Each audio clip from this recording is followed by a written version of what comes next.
4 years ago, my mother looked me in the eyes and told me she wished she had never given birth to me. The words hit harder than any slap ever could. Not because they were spoken in anger, not because they were part of some heated argument, they were calm, deliberate, final. The kind of words a person says after making a decision they never intend to take back. I still remember standing in the living room of the house where I grew up, staring at the woman who had spent my entire life reminding me that I would never be enough. My suitcase sat beside my feet. My education fund had disappeared. $100,000 was gone. My younger sister, Imani Washington, stood behind our mother with tears running down her face. She looked terrified, broken, innocent. At least, that was how she appeared to everyone else. She claimed she had discovered irregular transfers from the family account. She claimed she had uncovered evidence pointing directly to me. She claimed I had stolen every penny. Nobody asked why I would do such a thing. Nobody asked for proof. Nobody wanted answers. They already had a villain, and I fit the role perfectly. My father, Pastor Calvin Washington, sat silently in his chair while the accusation destroyed my life. He didn't defend me. He didn't ask questions. He didn't even look at me. The respected pastor who preached about forgiveness every Sunday couldn't find a single ounce of grace for his own daughter. My mother, Beatrice, was even worse. She looked at me with pure disgust. The kind of disgust people reserve for criminals and strangers. Not family. Certainly not their children. Imani cried harder and buried her face in our mother's shoulder. The performance was flawless. Looking back now, I almost admire how convincing she was. Almost. At the time, I was 22 years old, preparing to start medical school. I had spent years studying while my sister built a completely different life. Imani was beautiful, charismatic, popular. Everything came easily to her. Donors at church adored her. Wealthy families invited her to social events. Every room she entered seemed to revolve around her. Meanwhile, I spent most of my time buried in textbooks. My achievements earned respect. Hers earned attention. In our family, attention always won. The accusation spread quickly through our church community. Within days, people who had watched me grow up began avoiding eye contact. Whispers followed me everywhere. Some looked disappointed. Others looked satisfied. The pastor's difficult daughter had finally proven everyone right. At least that's what they believed. I tried explaining myself. I showed bank records. I pointed out inconsistencies. I begged them to investigate further. None of it mattered. Once people become emotionally attached to a story, facts become irrelevant. My mother changed the locks on the house before the week ended. She packed my remaining belongings into cardboard boxes and left them in the garage. When I arrived to collect them, she didn't even open the front door. She spoke through the security camera, like I was dangerous. Like I was someone she feared. "You made your choice," she told me. "Now live with the consequences." I remember standing in that driveway holding 2 boxes of clothes and a backpack full of textbooks while neighbors watched from across the street. It was one of the most humiliating moments of my life. And it wasn't the last. Medical school was supposed to be impossible without that fund. That's what everyone told me. My mother certainly believed it. She informed relatives that I would eventually come crawling back. She predicted I'd drop out within a year. She said reality would humble me. Maybe she even hoped it would. But desperation is a powerful motivator. I applied for every scholarship I could find. I worked ridiculous hours. I slept in tiny apartments with broken air conditioning. There were nights when I survived on instant noodles because I couldn't afford anything else. There were weeks when exhaustion felt permanent. But every time I wanted to quit, I remembered my mother's voice coming through that security camera. "You made your choice. Now live with the consequences." So I did. 1 semester became 2. 2 became 4. Then 4 became graduation. Eventually, I earned a place in one of the most competitive trauma programs in the country. Every achievement felt like another brick laid in the foundation of a life nobody believed I could build, especially not my family. The strange thing about betrayal is that it changes your definition of success. I no longer wanted approval. I wanted independence. I wanted a life so secure that nobody could ever threaten it again. And slowly, painfully, I created exactly that. During those 4 years, I rarely heard from my family. When I did, the conversations were short and cold. My mother never apologized. My father never questioned the accusation. Imani never admitted anything. As far as they were concerned, the case was closed. The thief had been punished. The family had moved on. At least that's what they wanted me to believe. Occasionally, I would see photos online. Imani attending charity galas. Imani posing beside luxury cars. Imani smiling next to Connor Sterling, a wealthy real estate developer who eventually became her husband. Their lives looked perfect. The golden daughter had everything. The disgraced daughter had nothing. Or so the story appeared from the outside. What nobody knew was that perfection often requires maintenance. Lies require maintenance too. The larger the lie, the more energy it takes to keep it alive. 4 years is a very long time to carry a secret. Eventually, secrets become heavy. Eventually, cracks begin to appear. Eventually, someone gets careless. I didn't know it yet, but the first crack was already forming. On a rainy Tuesday evening, halfway through a brutal 12-hour trauma shift, my pager went off. The emergency department was receiving a critical overdose patient. Female. 26 years old. Unresponsive. Possible narcotics involvement. Family en route. I barely glanced at the incoming chart while walking toward the trauma bay. Then I saw the patient's name, and for the first time in 4 years, my heart stopped. The woman being rushed into my emergency room was my sister, Kiara Washington. For a moment, I couldn't move. The trauma bay buzzed with controlled chaos around me, but all I could see was the name on the chart, Kiara Washington. 4 years. 4 years without hearing her voice. 4 years without seeing her face.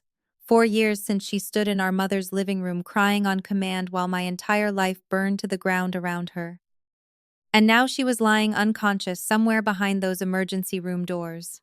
"Dr. Bennett?" one of the nurses asked. I blinked. Training took over immediately. Personal feelings had no place in a trauma room. Patients didn't care about your history. They didn't care about your pain. They didn't care whether the person on the stretcher had ruined your life. They needed treatment. Nothing else mattered. "What's her status?" I asked. The nurse looked down at her tablet. Female. 26 years old. Suspected opioid overdose. Respiratory depression. Unresponsive when EMS arrived. Narcan administered in the field. Limited response. Opioids. The word immediately caught my attention. Imani wasn't supposed to be the kind of person who ended up in the back of an ambulance. At least, not according to the image she spent years building. She was the golden child. The successful daughter. The church princess everyone adored. The woman who married wealthy real estate developer Connor Sterling and spent weekends posting glamorous photos online. Yet overdoses don't care about appearances. Neither do addictions. The ambulance doors burst open seconds later. Paramedics rushed the stretcher inside. I looked down and barely recognized her. The woman on the bed looked older than 26, exhausted, fragile. Her makeup was smeared. Dark circles surrounded her eyes. Her skin looked unhealthy. This wasn't the confident, polished woman I remembered. This looked like someone losing a war nobody else could see. "Vitals?" I asked. The lead paramedic immediately started reporting numbers. As he spoke, I focused on the patient. Not my sister, my patient. The distinction mattered. It was the only way to remain professional. Several minutes passed in a blur of assessments, medication orders, and monitoring. Slowly, Imani stabilized. Not enough to leave. Not enough to talk, but enough to survive. Once the immediate danger passed, I stepped away from the bed. That's when I heard shouting. Loud shouting, angry shouting. The kind of shouting that makes every hospital employee immediately sigh. It was coming from the waiting area. A nurse appeared beside me looking annoyed. "Family just arrived." I didn't need her to explain further. I already knew. The shouting grew louder. Then I heard a voice I would have recognized anywhere. My mother. 4 years vanished in an instant. Suddenly, I was 22 again, standing in a driveway holding cardboard boxes. "Do you know who my daughter is?" Beatrice demanded. "Someone better get a real doctor in here immediately." I actually laughed. A short, humorless laugh. Some things never changed. I walked toward the waiting area before anyone could stop me. The moment I turned the corner, I saw them. My mother looked almost identical to the last time I had seen her. Same hairstyle, same posture, same expression of permanent judgment. Beside her stood Connor Sterling, tall, expensive suit, expensive watch, expensive shoes, the kind of man who wanted everyone to know exactly how much money he had. Standing next to him was my father, Pastor Calvin Washington. His shoulders seemed slightly older, slightly heavier, but not heavy enough to carry guilt, apparently. The second my mother saw me, her face hardened. There wasn't even a moment of surprise. No happiness, no relief, nothing, just immediate hostility. You. One word. 4 years summed up in a single syllable. Several nurses exchanged uncomfortable glances. Connor frowned. Apparently, he hadn't expected me to be there. "What are you doing here?" my mother asked. I looked down at the badge hanging from my neck, then back at her. Working. A few nearby staff members immediately looked away to hide smiles. My mother didn't find it funny. "Where is the attending physician?" she demanded. "I am the attending physician." Silence. Brief but satisfying. Connor's eyebrows lifted. My father finally looked directly at me for the first time. There was surprise in his eyes. Genuine surprise. As though he had never considered the possibility that I might actually succeed. Then my mother recovered. Unbelievable. She shook her head slowly. "They'll let anybody practice medicine these days." One of the younger nurses actually choked, trying not to laugh. I almost felt bad for her. Almost. "Imani is stable," I said professionally. "We're continuing evaluation and monitoring. I don't want you treating her." There it was. No greeting. No apology. No concern about seeing her daughter after 4 years. Just another accusation. Another rejection. Connor stepped forward. "Let's be reasonable." His tone carried the confidence of someone accustomed to getting his way through money. "We're requesting another physician." Requesting, not demanding. Smart choice. Hospitals don't respond well to demands. "You can request one," I said. "The emergency department can evaluate staffing availability." Connor nodded as though he had accomplished something. Then he smiled. It wasn't a friendly smile. It was the smile of a man convinced his bank account solved every problem. "Good." He glanced around the waiting area. "Because I don't think someone with her history should be involved in decisions affecting my wife." My history. The words hung in the air. Several staff members immediately became uncomfortable. My mother folded her arms. Exactly. There was no hesitation. No uncertainty. 4 years later, they were still telling the same lie. 4 years later, I was still the thief. I studied their faces carefully. My mother genuinely believed it, or had convinced herself she did. Connor believed whatever benefited Connor. My father remained silent, just as he had 4 years ago. And suddenly something felt wrong. Not emotionally, logically. Most people eventually stop talking about old scandals. Families move on. Stories fade. Yet these people clung to the accusation with unusual intensity, almost desperation, as though letting go would create a dangerous problem. The thought lodged itself quietly in my mind. Then a nurse approached, carrying new lab results. I glanced at the paperwork. One number immediately caught my attention, then another, then a third. My expression changed before I could stop it, because those results suggested something far bigger than a simple overdose. And if they were correct, Imani had been hiding a secret that could destroy everything her family had spent 4 years protecting. For a few seconds, I simply stared at the lab results. Years of medical training had conditioned me to recognize patterns quickly, and the numbers in front of me didn't fit the story I had been given.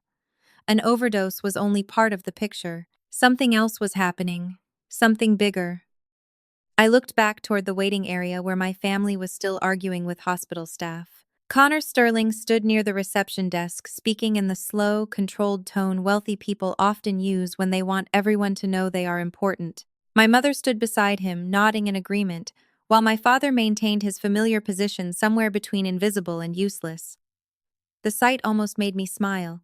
4 years had passed, yet the family dynamic remained exactly the same. Connor acted like he owned the room.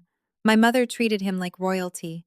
My father avoided conflict, and Imani remained the center of everyone's universe, even while unconscious. I handed the chart back to the nurse. "Continue monitoring. Repeat labs in 30 minutes. She nodded. "Is everything okay?" "Not yet." The answer slipped out before I could stop it. The nurse frowned slightly but didn't ask further questions. Good nurses know when to wait. I returned to my office and closed the door behind me. For the first time since seeing Imani's name on that chart, I allowed myself a moment to think. The easiest thing would have been to transfer her case to another physician and avoid the situation entirely. Most people would have. Most people would have protected themselves. The problem was that curiosity can be stronger than caution. Especially when the people who destroyed your life suddenly appear carrying secrets of their own. I opened the electronic record again. The emergency intake notes were brief, but several details immediately stood out. The overdose had not occurred at home. It had happened at a luxury hotel downtown. EMS had been called by hotel staff rather than family members. More interestingly, nobody from the Sterling household had contacted emergency services themselves. Connor and my parents hadn't even arrived until nearly 40 minutes after the ambulance. That was strange. Wealthy families usually arrive immediately when something catastrophic happens, unless they are busy dealing with something else first. The thought lingered in my mind. Then I noticed another detail. Imani had been admitted to emergency rooms twice within the previous 18 months. Different hospitals. Different reasons. Neither visit appeared connected to narcotics. Both were explained away as exhaustion and stress, yet both reports contained subtle language physicians often use when they suspect patients aren't telling the truth. My curiosity grew. People don't usually wake up one morning and accidentally become overdose patients. There is almost always a story leading there. A trail, a series of decisions, a pattern. My sister's pattern looked increasingly ugly. A knock interrupted my thoughts. One of the administrators stepped inside. Dr. Bennett, the family is requesting a meeting. I laughed. Requesting? Demanding. That sounded more familiar. 15 minutes later, I entered a private consultation room. Connor sat at the head of the table. Of course he did. My mother sat beside him. My father occupied the far end. Nobody offered a greeting. Nobody acknowledged the 4 years that had passed. Apparently, we were skipping directly to hostility. Connor leaned back in his chair. Let's make something clear. There it was. The opening statement of every arrogant man who assumes authority belongs to him. I'm listening. We expect complete discretion regarding my wife's condition. My wife's condition. Not Imani, not the patient, the possession. Interesting. Hospital privacy laws already exist for that purpose. Connor's smile tightened. Good. He glanced at my badge. Then you'll understand why family history isn't relevant. Family history. Another interesting phrase. I studied him carefully. The man looked polished, controlled, successful, yet something about him felt strained. Tiny cracks existed beneath the surface, dark circles hidden beneath expensive grooming, irritation lurking beneath confidence. It reminded me of luxury paint covering structural damage. My mother suddenly joined the conversation. This never would have happened if she hadn't fallen in with the wrong people. I blinked. Who? Beatrice immediately looked uncomfortable. Connor answered before she could. Nobody important. That response told me everything. When people hide details, those details matter. Then my father finally spoke. It was the first sentence he had directed toward me all evening. How serious is it? I almost forgot he was there. Stable for now. His shoulders relaxed slightly. The reaction surprised me. Not because he cared, because it reminded me that despite everything, he was still her father. Then my mother ruined the moment. She doesn't deserve this stress. I stared at her. The overdose? No. Beatrice shook her head. Seeing you. Silence filled the room. Even Connor looked uncomfortable. For a brief second, nobody knew what to say. 4 years. 4 years without speaking.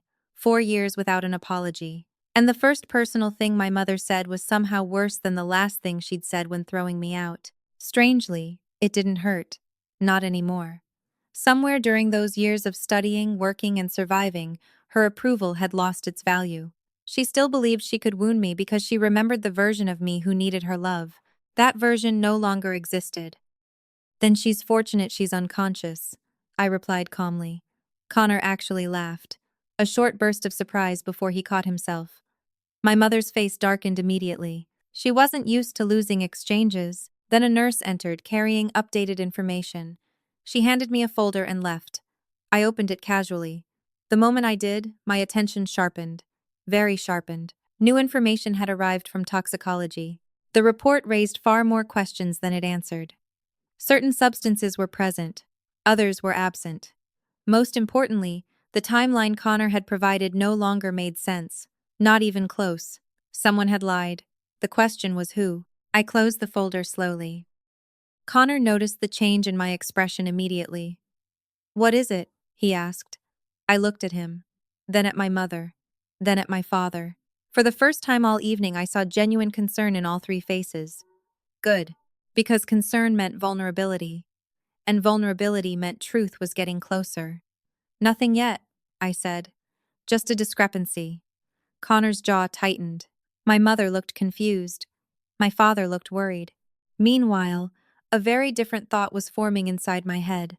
If the toxicology report was accurate, then Imani hadn't simply overdosed. She had been hiding something for a very long time. Something expensive, something dangerous. And judging by the panic spreading across Connor Sterling's face, he already knew exactly what it was. The moment I mentioned a discrepancy, the entire room changed. It wasn't dramatic. Nobody jumped out of their seat. Nobody started shouting. The change was much smaller than that, which made it far more revealing. Connor Sterling stopped pretending to be relaxed. My mother stopped talking. My father sat forward in his chair. It lasted less than 2 seconds, but it was enough. People don't react that way to ordinary medical information. They react that way when they are already afraid of what might be discovered. I closed the folder and stood. "I'll update everyone when additional results arrive." Connor immediately rose from his chair. "What discrepancy?" There was a noticeable sharpness in his voice now. Gone was the calm businessman from earlier. Gone was the man carefully controlling every word. For the first time, I saw genuine anxiety. "Nothing conclusive. Then why mention it?" I smiled politely. "Because you asked about her condition." He didn't like that answer. Not at all. My mother looked between us nervously. "Is she in danger?" I considered the question carefully. "That's difficult to answer right now." Which happened to be the truth. Medically, Imani would probably recover. Personally, I wasn't so sure. Some problems survive emergency treatment, some don't. I left the consultation room before the conversation could continue. The second the door closed behind me, I heard Connor speaking in a low voice, too low to understand, too urgent to ignore. "Interesting. Very interesting. Most families spend hospital emergencies worrying about patients. Connor seemed more interested in information control. The distinction mattered. Over the next hour, the emergency department remained busy. 2 car accidents arrived within 20 minutes of each other. A construction injury required immediate intervention. A child with severe respiratory distress occupied another treatment room. Work forced me to focus on actual patients rather than my family. For that, I was grateful. Real emergencies have a way of putting personal drama into perspective. Unfortunately, perspective didn't last. Near midnight, one of the nurses approached me carrying a complaint form. "You have got to see this." I took the paper. My eyebrows immediately rose. Connor Sterling had filed an official complaint against me. According to the document, I was emotionally compromised, professionally biased, and unfit to participate in any decisions regarding Imani's treatment. I actually laughed, loud enough that several nearby staff members looked over. "What's funny?" the nurse asked. I handed her the form. 30 seconds later, she was laughing too. Seriously? Apparently. The complaint wasn't the funny part. The timing was. Connor had waited exactly 1 hour after hearing the word discrepancy. 1 hour. Not 4. Not 12. 1. That wasn't the behavior of someone protecting a loved one. That was the behavior of someone protecting a secret. The nurse shook her head. "Administration won't take this seriously." "I know. Then why file it?" Good question. The answer arrived sooner than expected. 20 minutes later, I rounded a corner and discovered Connor speaking with one of the hospital executives. The conversation stopped immediately when he saw me. Another interesting detail. People who have nothing to hide rarely stop talking when someone approaches. Connor forced a smile. "Dr. Bennett." I nodded politely. The executive looked uncomfortable. Connor looked irritated. Neither appearance surprised me. What did surprise me was the woman standing nearby. My mother. She wasn't talking to staff. She wasn't checking on Imani. She was pointing at me, arguing, complaining, accusing. 4 years later, some habits remained unchanged. As I approached, I heard part of the conversation. Dot stole from her own family. The executive's expression grew even more awkward. There it was, the old story. The same accusation, the same lie, the same weapon. Apparently, my mother had spent the evening informing hospital leadership that one of their senior physicians was a thief. A normal person would have felt embarrassed. I felt curious. Why keep repeating it? Why cling so aggressively to something that happened 4 years ago? Most lies fade over time. This one seemed to require constant maintenance. The thought lingered. Then something unexpected happened. The executive pulled me aside after Connor and my mother walked away. Dr. Bennett? Yes? He hesitated. Is there anything I should know? I almost smiled. The question wasn't about medicine. It was about credibility. Regarding what? Your family seems unusually invested in discrediting you. There it was. Someone else had noticed. Finally, I chose my words carefully. Let's just say their version of history and actual history may not be identical. The executive nodded slowly. Smart man. He understood exactly what I wasn't saying. Meanwhile, updated toxicology results arrived. I reviewed them alone. The more I read, the stranger everything became. Certain substances appeared repeatedly across multiple testing periods. Not days, not weeks, months, potentially years. This wasn't recreational experimentation. This was a pattern, a sustained pattern. One expensive enough to raise serious questions about money. My attention immediately shifted toward Connor. Wealthy husband, luxury lifestyle, expensive habits, financial pressure. The pieces weren't forming a complete picture yet, but they were beginning to connect. Then another report arrived. This one wasn't toxicology. It was billing information. A routine administrative document that accidentally revealed something far more interesting than intended.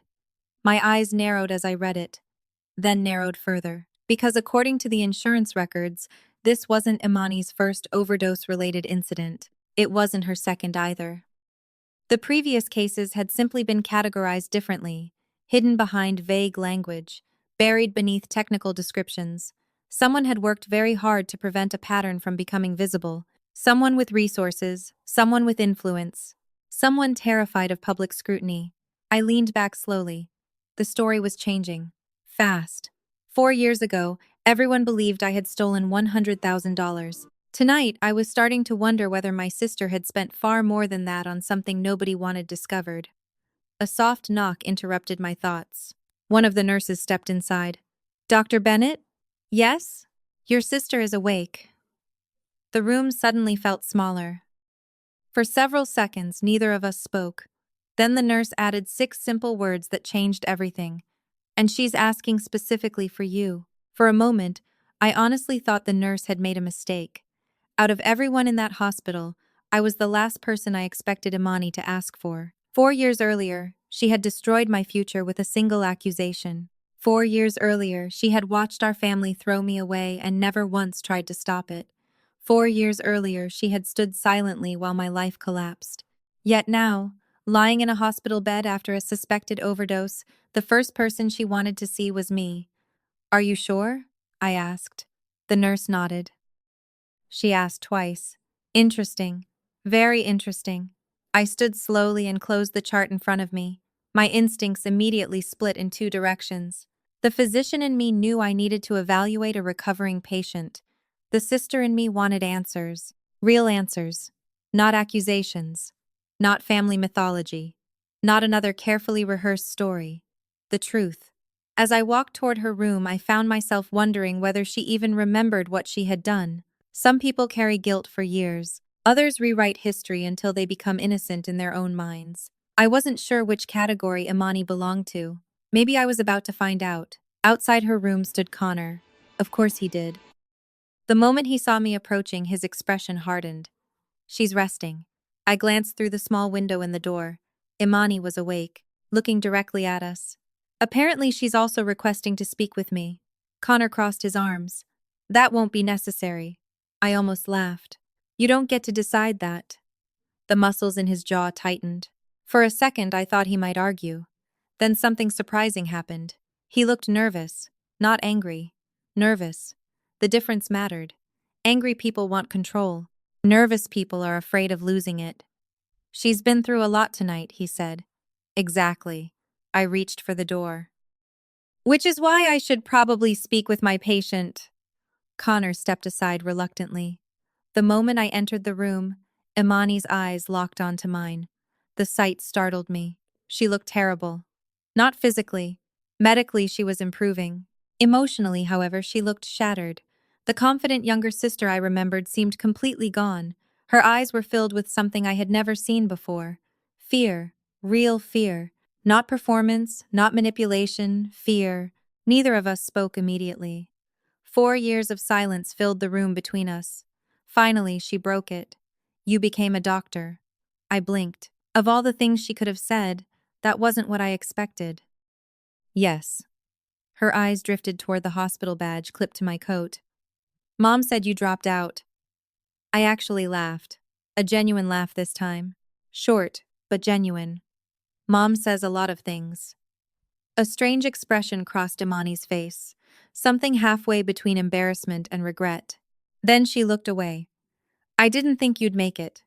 There was no cruelty in the statement, no mockery, just honesty. Oddly enough, honesty sounded unfamiliar coming from her. I pulled a chair closer to the bed. What do you want, Imani? Her fingers tightened around the blanket. Connor can't hear us, right? My attention sharpened instantly. No. She nodded slowly, then glanced toward the door anyway. Once, twice, 3 times, like someone checking for danger. My instincts immediately activated. People only look at doors that way when they're afraid of who's on the other side. Imani, she swallowed hard. Did Mom really throw you out? For several seconds, I simply stared at her. The question made no sense. She had been there. She had watched it happen. You know she did. I mean, her voice weakened. Did she really change the locks? Suddenly, the room felt very quiet. 4 years ago, I assumed everyone knew exactly what happened after I left. Apparently, that wasn't true. Yes. Imani closed her eyes. The reaction seemed genuine. Too genuine. Something wasn't adding up. She told me you left voluntarily. I felt a cold sensation move through my chest. There it was, another crack. Small, but important. 4 years ago, I lost everything because of a lie. Now I was discovering that multiple versions of the lie existed. Interesting. Very interesting. Before I could respond, Imani spoke again. I tried calling you once. That surprised me. When? A few months later. She stared at the ceiling. Mom found out. Suddenly I understood.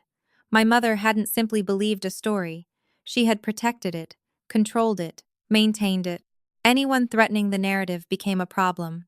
Even the person who created it. The realization was disturbing. Then Imani looked directly at me. Do you hate me? The question caught me off guard. I expected manipulation, deflection, excuses, not vulnerability. For what? I asked carefully. Tears appeared immediately in her eyes. Not dramatic tears, not performance tears, quiet ones, dangerous ones. The kind people cry when they're exhausted from carrying something too heavy for too long. Everything. Silence filled the room. My heart rate increased slightly. Because people don't ask questions like that unless they're standing very close to a confession. What happened tonight? I asked. Her eyes widened. Connor told them it was an accident. There it was. Not an answer. A redirect. Another sign. I'm asking you. She looked away immediately, then toward the door, then away again. Fear. Again. The pattern was becoming impossible to ignore. Imani. She wiped her eyes. You don't understand. Then help me understand. For a moment, I thought she might actually do it. Her lips parted. Her breathing changed. Her entire body seemed caught between relief and terror. Then the door opened. Connor entered. The transformation was immediate. Imani shut down so quickly it was frightening. Her shoulders stiffened. Her eyes lowered. The vulnerability vanished. Completely, like a light switch. Connor smiled. Everything okay? Neither of us answered. He looked at me, then at Imani, then back at me, assessing, measuring, watching. The room suddenly felt crowded. Wrong. Artificial. Visiting hours are limited, Connor said. His tone remained pleasant. His eyes did not. Message received. I stood slowly. Before leaving, I glanced toward Imani one final time. She wasn't looking at Connor. She was looking at me. And in that brief moment, I saw something unmistakable. A warning. Not a request for help. Not an apology. A warning. Then Connor placed his hand on the side of her bed, and she immediately looked away. I walked out without another word. The second the door closed behind me, I knew two things. First, my sister was hiding something enormous. Second, she wasn't nearly as afraid of the overdose as she was of her husband. Then my phone vibrated. A new notification appeared on the screen. The sender's name made my stomach tighten instantly. It was from the hospital's financial compliance department, and the subject line contained 7 words I never expected to see connected to my family. Possible fraud investigation. Sterling Holdings. I stared at the notification on my phone for several seconds before opening it. Possible fraud investigation. Sterling Holdings. The subject line alone was enough to make my pulse quicken. Not because I cared about Connor Sterling's business affairs. I didn't. But because timing matters. And after everything that had happened that night, coincidences were becoming increasingly difficult to believe. I opened the email. Most of the contents were restricted, but one detail immediately stood out. Sterling Holdings had recently been flagged during a routine compliance review involving several unusually structured transactions. The language was deliberately vague. Legal departments love vague language. It protects everyone while revealing nothing. Unfortunately for them, I had spent 4 years learning how to read between lines. The email didn't say fraud had occurred. It didn't say anyone was guilty. What it did say was that financial investigators were looking closely enough to ask questions, and questions tend to make dishonest people nervous. Suddenly, Connor's behavior made a lot more sense. The complaint, the attempts to control information, the constant interruptions, the obsession with monitoring every conversation. Men protecting secrets often mistake surveillance for strategy. My phone buzzed again. Another message, this one from hospital administration. Connor had filed a second complaint. I laughed out loud. Twice in one night? A passing nurse looked over. Problem? Not for me. The complaint was longer this time, more detailed, more desperate. Connor now claimed I was creating a hostile environment for his family. Apparently asking medically relevant questions qualified as hostility. Interesting. Very interesting. Because innocent people usually welcome clarification. Guilty people fear it. I slipped my phone into my pocket and headed toward the staff lounge. The moment I entered, 2 physicians looked up from their coffee. One of them immediately grinned. Your family? I sighed. My family. He laughed knowingly. Hospitals create unusual friendships. People who spend years working emergency medicine develop a sixth sense for dysfunction. The guy in the expensive suit? Connor. He seems tense. I almost smiled. Tense was one way to describe it. Another would have been terrified. The conversation ended when my pager sounded again. I returned to the floor. Halfway down the hallway, I spotted my father sitting alone near the waiting area. The sight surprised me. For most of the evening he had remained attached to my mother like a shadow. Now he sat by himself staring at the floor, looking older than I remembered. For a moment I considered walking past. Then curiosity won. Again, Dad. The word felt strange in my mouth. His head lifted slowly. For several seconds neither of us spoke. 4 years of silence is difficult to overcome. Finally he nodded. Kiara. Not doctor, not Dr. Bennett. Kiara. The name felt almost foreign. How is she? He asked. There it was, the same question from earlier. Only this time he sounded less like a pastor and more like a father. Stable. Relief crossed his face. Genuine relief. Then guilt followed. Genuine guilt. That surprised me even more. Good. Silence returned. I should have walked away. Instead, I sat down across from him. Why didn't you stop her? His eyes closed immediately. He knew exactly what I meant. Not the overdose. 4 years ago. The accusation. The exile. Everything. Kiara. His voice cracked slightly. I believed the evidence. I laughed softly. Not because it was funny. Because it was pathetic. What evidence? He didn't answer. Dad. I asked for proof. Silence. I begged for an investigation. More silence. Nobody even checked. His shoulders sagged. The truth was finally cornering him. Not enough to confess. Just enough to hurt. Your mother was convinced. There it was. The excuse. The same excuse weak people have used throughout history. Someone else believed something strongly, so they followed. Someone else made a decision, so they remained silent. Someone else became the villain, so they avoided responsibility. You're a pastor. He looked away. Yes. You spent my entire childhood preaching about truth. He said nothing. You told people to seek facts before judgment. More silence. You judged your own daughter without either. The words landed exactly where they needed to. For the first time all evening, my father looked ashamed. Good. He should. Then something unexpected happened. Connor worries me. My attention sharpened instantly. The statement came out of nowhere. What? My father glanced around the hallway before lowering his voice. Things haven't felt right for a long time. There it was. The first real crack. Tiny. But real. I stayed completely still. What things? He hesitated. Fear. Interesting. Even now. Financial things. My pulse quickened slightly. Such as? He rubbed his hands together nervously. I don't know details. A lie. Not a complete lie. But a lie. Dad. He sighed heavily. Connor has borrowed money. Now we were getting somewhere. From who? Another hesitation. Family. I stared at him. How much? I don't know. This time I believed him. Mostly. My father was many things, but a skilled liar wasn't one of them. Then he said something that made my stomach tighten. Your mother gave them money. The hallway suddenly felt very quiet. What money? His eyes met mine. Church money. Every instinct in my body activated at once. Excuse me? He immediately shook his head. Not stolen. Too fast. Way too fast. Dad. Not stolen. The repetition made it worse. Much worse. Because innocent people explain. Nervous people deny. He swallowed hard. Temporary transfers. Assistance. That's all. Assistance. Another word people use when they don't want to say loan, or misuse, or something worse. My mind immediately started connecting pieces. Financial pressure, addiction, Connor, missing money, fraud investigation. The puzzle wasn't complete yet, but the edges were becoming visible. Then my father made one final mistake. Your mother thought she was helping. I stared at him. Helping who? His expression changed instantly. Too late. He had already said enough.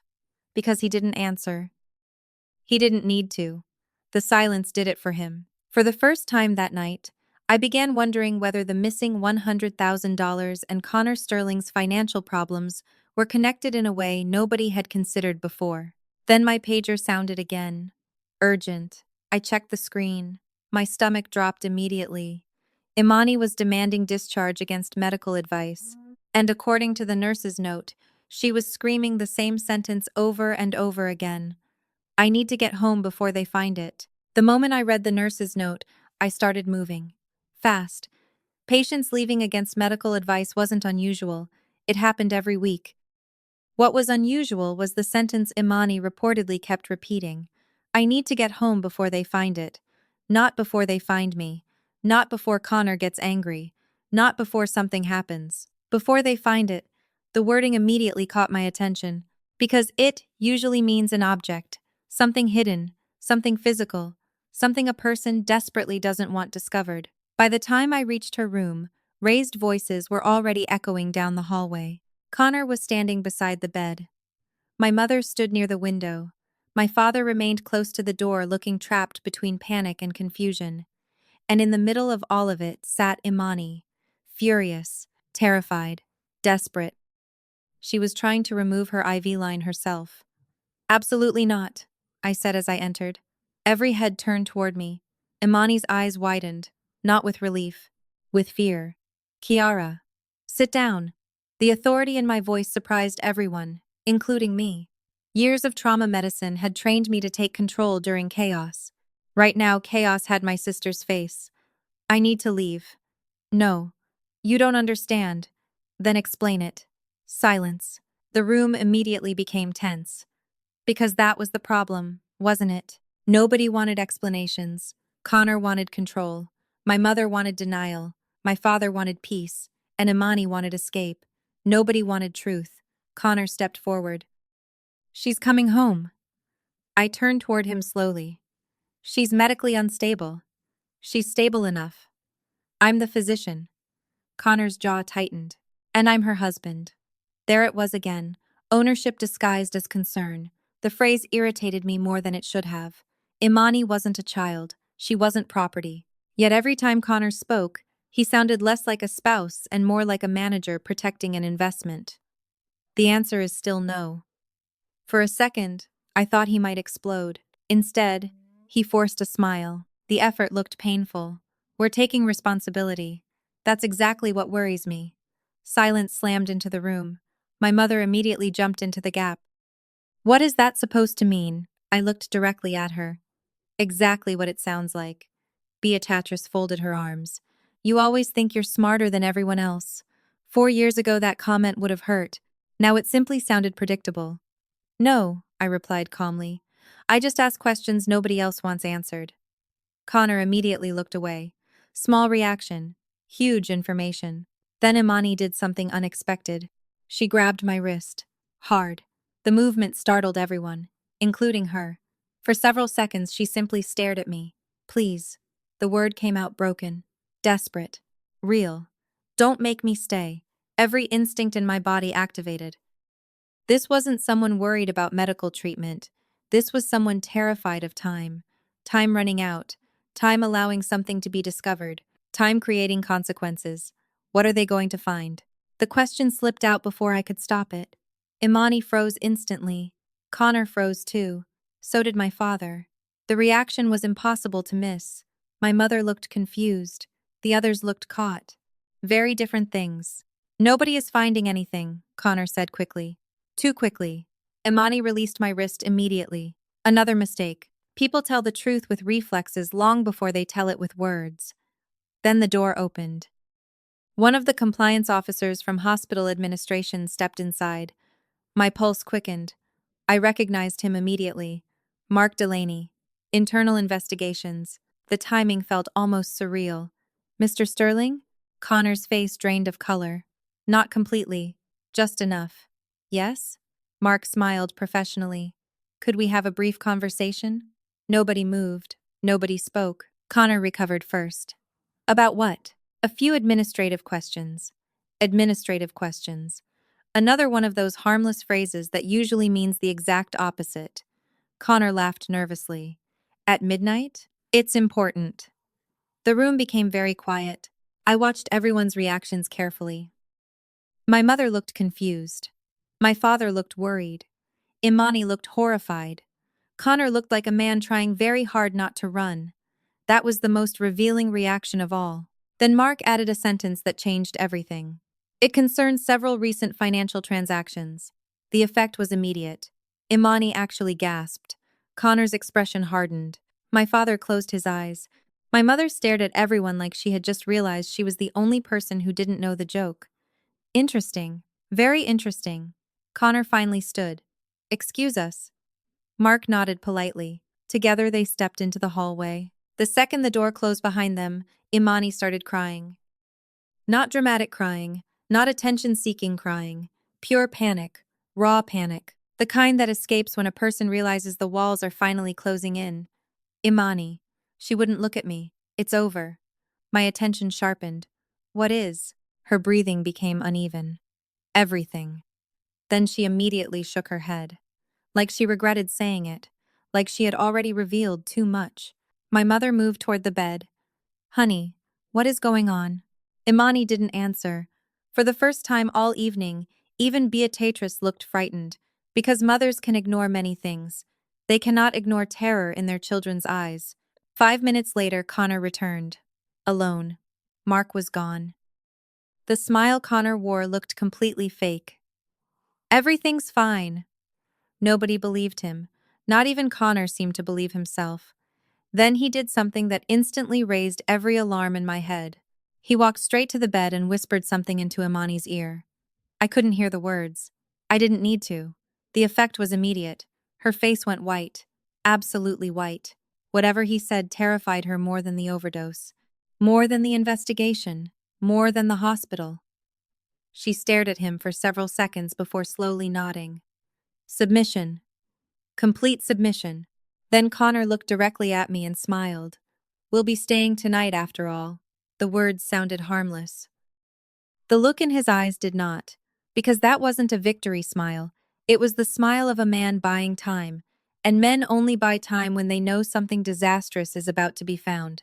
Then my hospital email notification appeared on my phone. A new message. New evidence. New documents. Attached were transaction records connected to Sterling Holdings. I opened the first file. 30 seconds later, I stopped breathing. Because one of the account numbers listed in the report was painfully familiar. I had seen it before, 4 years ago, on the records connected to the missing $100,000. For several seconds, I simply stared at the account number on my screen. My heart wasn't racing. Strangely, it had gone completely calm. Years working trauma medicine had taught me something important.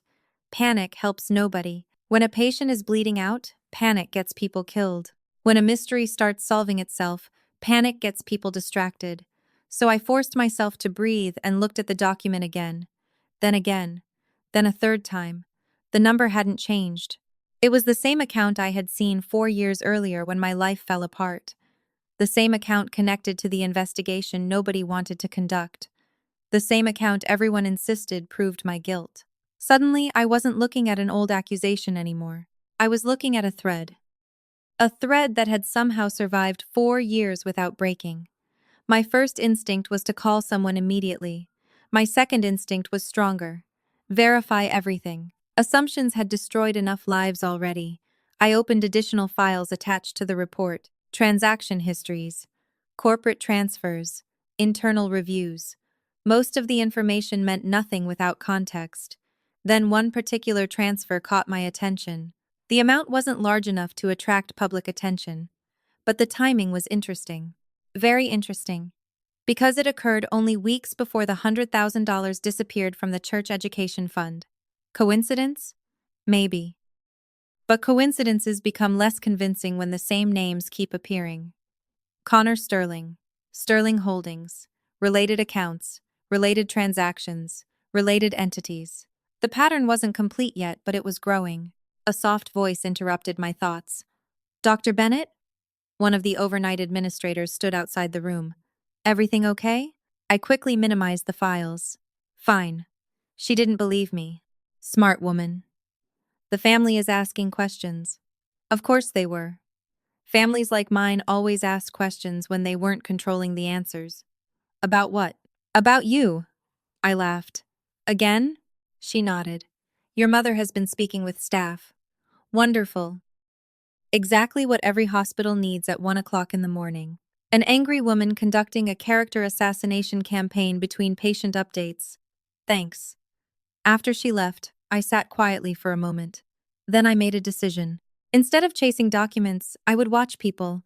Records can lie.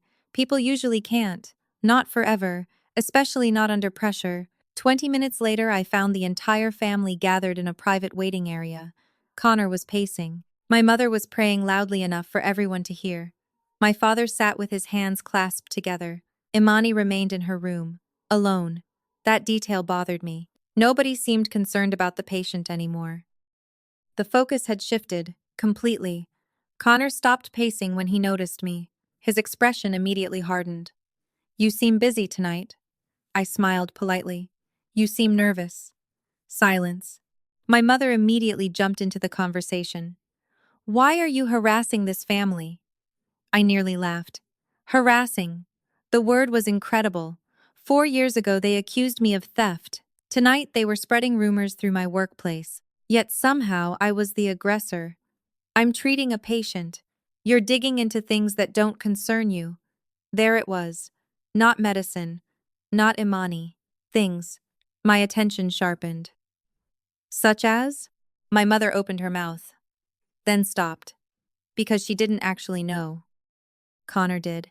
His jaw tightened slightly. Small reaction. Big information. Business matters, Connor said. Private matters. I looked directly at him. Then why are investigators asking questions? The effect was immediate. My father looked up. My mother frowned. Connor froze for half a second. Half a second was enough. Investigators? My mother asked. Connor answered too quickly. Routine compliance review. At midnight? I asked. Nobody spoke. Because midnight reviews aren't routine. Everyone in the room knew it. Then something fascinating happened. My father stood, slowly, carefully, like a man approaching a dangerous subject. Connor. Connor looked annoyed immediately. What? Is there something we should know? Silence. Absolute silence. For the first time that evening, the pressure wasn't coming from me, it was coming from inside the family. Connor noticed it too. No. His answer arrived instantly. Too instantly. My father frowned. My mother looked confused. Connor looked angry. The dynamic had changed. Small cracks were becoming visible. Then Connor made a mistake. A big one. This is exactly why I told everyone not to discuss finances. Nobody said anything. He realized it immediately. Too late. Because nobody had been discussing finances. Not until he brought them up. The room became awkwardly quiet. My father stared at him. My mother stared at him. Even Connor seemed aware of what he'd revealed. Then he laughed. Forced. Artificial. Wrong. People are overreacting. Another mistake. Innocent people explain. Guilty people minimize. The pattern continued. Then my pager vibrated. A nurse requesting my presence in Imani's room. Immediately, I excused myself and left. The second I entered the room, I knew something had happened. Imani looked terrified, more terrified than before. She kept glancing toward the door, toward the hallway, toward anyone who might be listening. What's wrong? She swallowed hard. Did Connor talk to you? Why? Her eyes filled with panic. Please answer. Every alarm in my head activated simultaneously. Why does it matter? She leaned forward. Because if Connor knows what you found. She stopped herself instantly. Too late. I heard it. We both knew I heard it. The room went silent. What I found? I asked carefully, her face drained of color. I didn't mean Imani. She closed her eyes. Tears appeared, not because she was guilty, because she was trapped. There is a difference. You don't understand. The sentence was becoming familiar. So was my answer. Then, help me understand. For one brief moment, I thought she would finally do it. I thought 4 years of lies might finally crack. Her breathing became uneven, her lips parted, her eyes met mine. Then she whispered 3 words that changed everything. It wasn't Connor. My pulse stopped, just for a second, because that wasn't a denial, it wasn't a defense. It was a correction. And corrections matter. What? She looked toward the door again. Fear, panic, desperation. Then she whispered something even worse. Connor wasn't the one who started it. Before I could ask another question, the cardiac monitor suddenly began alarming. Nurses rushed toward the room. The conversation ended instantly, but one thing was now painfully clear. For 4 years, I believed Connor Sterling might be the architect of everything. Tonight my sister had accidentally revealed something far more dangerous. Connor wasn't the beginning of the story. He was only the latest person trapped inside it. For several seconds after the cardiac alarm stopped, I couldn't think about anything except the words Imani had whispered. Connor wasn't the one who started it. The sentence echoed in my head long after the nurses stabilized her condition and the room returned to normal. Because that single statement changed the entire shape of the story. Until that moment, I believed Connor Sterling might be the center of everything. The fraud investigation, the financial pressure, the lies, the manipulation. It all seemed to point toward him. But if Connor hadn't started it, then someone else had. Someone before Connor. Someone connected to the original theft accusation. Someone connected to the missing $100,000. Someone connected to my family. The realization settled heavily in my chest. 4 years ago, I lost my home because everyone was certain they knew the truth. Tonight, I was beginning to understand that nobody had known anything at all. By 2 in the morning, the emergency department had finally slowed down. Most of the major cases were stabilized. The waiting rooms were quieter. The hallways felt less chaotic. Unfortunately, my family remained exactly where they had been for hours. Connor paced. My mother prayed. My father worried. And somewhere in the middle sat a secret that seemed determined to destroy all of them. I returned to my office and reopened the financial documents.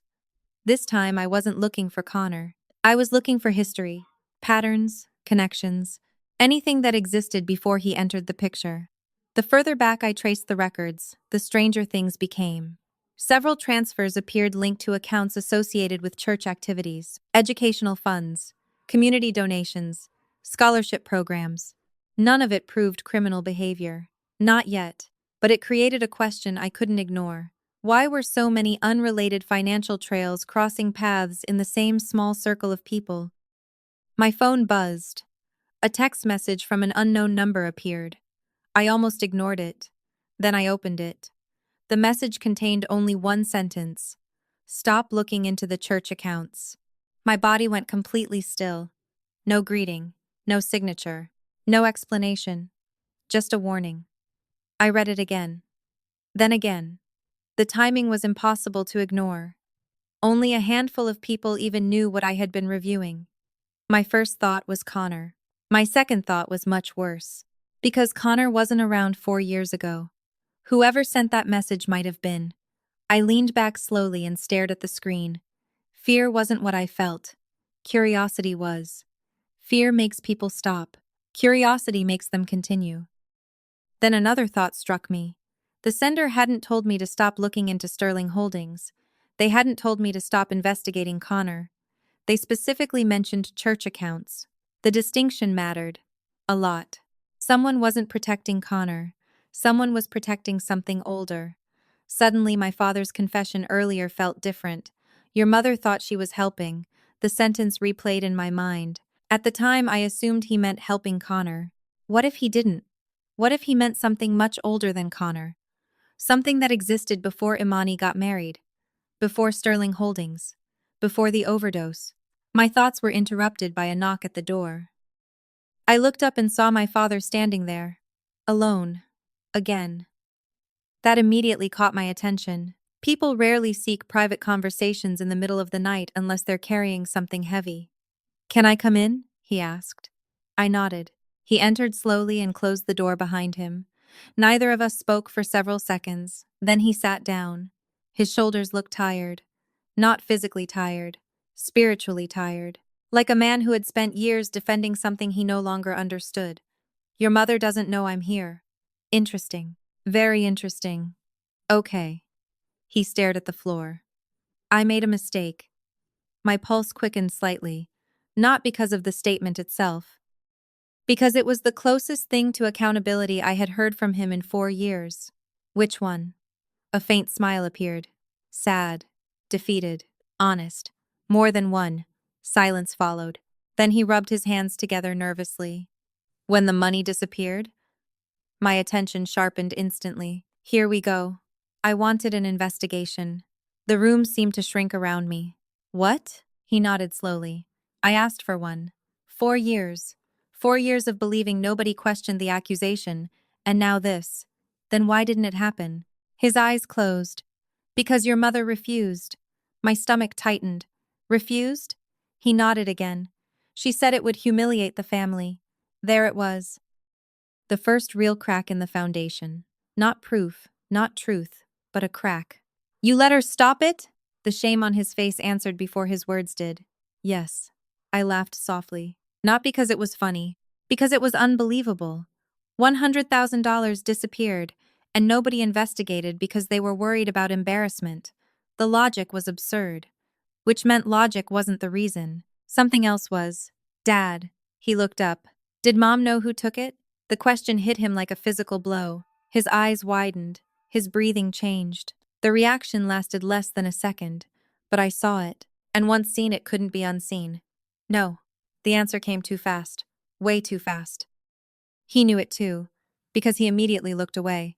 My pulse quickened, not from certainty, from possibility. Then he said something that made my blood run cold. There was a witness. Silence filled the office. Complete silence. A witness? He nodded. Someone claimed they saw you accessing the account records. My mind immediately started racing. 4 years ago, nobody ever mentioned a witness. Not once. Who? My father hesitated, long enough to matter. Dad. He swallowed hard. Imani. The room went completely still. Every sound seemed to disappear. Every thought stopped moving. 4 years ago, the only witness against me was my sister. My sister. Not bank records. Not security footage. Not forensic evidence. Imani. The same woman who was now terrified. The same woman hiding secrets. The same woman whispering corrections in hospital rooms. Suddenly, everything looked different. Not solved. Different. Then my father's phone rang. The sound startled both of us. He glanced at the screen and immediately went pale. "What is it?" I asked. He didn't answer. He simply turned the phone toward me. A text message. From my mother. 3 words. She knows everything. My pulse stopped. Because the message wasn't addressed to me. It was addressed to him. And if my mother believed someone knew everything, the question was obvious. What exactly was she trying so hard to hide? For several seconds, neither my father nor I spoke. We simply stared at the message on his phone. She knows everything. 3 words. No context. No explanation. Yet somehow they carried more weight than entire conversations. My father looked shaken, not surprised, not confused. Shaken. That detail mattered, because people only react that way when a message confirms something they've feared for a long time. Slowly, I looked up. What does she think I know? My father opened his mouth, then closed it again. Silence. The answer was obvious. He knew something. Maybe not everything, but enough to be afraid. Dad. He rubbed his forehead. I don't know. A lie. A weak one.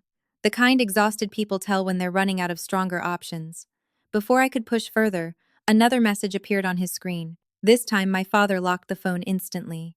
Too instantly. The reaction told me more than the message itself. Who was it? I asked. Nobody. Another lie.